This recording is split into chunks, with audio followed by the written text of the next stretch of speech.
to try to basically lay the foundation for a peaceful transfer of power, that he's made that proposal to the opposition. But the opposition is in no mood to negotiate. The spokesperson for the opposition parties there told me there's no way they're going to accept anything short of President Saleh resigning, and resigning now. And he said he believes the next few hours will be decisive for Saleh. More and more officials in Yemen today believe that Saleh, in his position the past few weeks and being so entrenched and refusing to step down, has really made the situation much more perilous in Yemen. There's so many more protesters out in the streets. So many people have been killed in clashes with security forces there. They believe the country may be on the verge of civil war because there are different military factions that may be clashing with each other, depending on their divided loyalties. So a lot of concern in Yemen right now. Opposition in no mood to negotiate. Saleh says he's ready to step down, but the opposition has to accept this proposal before they can go forward. Suzanne? And so far, Mohammed, that has not happened. There's an offer on the table, but they're not willing. They don't want to negotiate with him.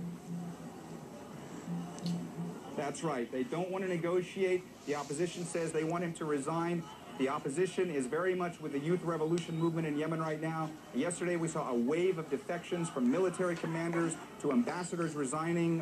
They all say they want Saleh to go. They're in no mood for him to stay any longer. People say the government there is corrupt. Saleh has been in power too long, and he needs to step down. President Saleh today, in a speech to the nation, said that he wanted to make sure there were no fissures with the armed forces, that there were no divisions there, that could lead to civil war. He said that he wants to make sure that the generals that defected yesterday come back into the fold. But the fact of the matter is the people he's speaking with don't seem to be in any mood to talk back to him.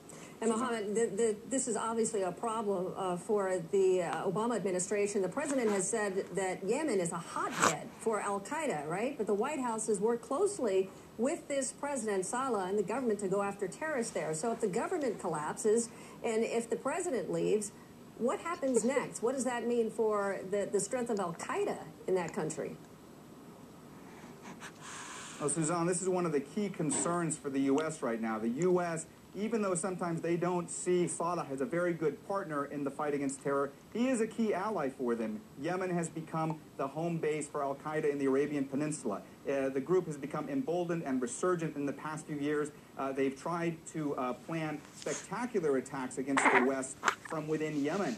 They keep trying to plan more. Now, many people I speak with in Yemen believe that Saleh has tried to get more funding from the U.S. and try to make al-Qaeda sound like it's worse than it actually is. But the U.S. is very concerned about al-Qaeda there. They don't have anybody that can come in and fill Saleh's shoes. Saleh, even though a lot of people in Yemen are angry with him, he's been able to skillfully navigate tribal alliances in Yemen for the past 32 years and stay in power. And there's nobody that's come up as a potential person to replace him, and that's a concern for the U.S. right now. Big concern. Thank you very much, Mohammed Jamjumar. Appreciate it. Well, what is the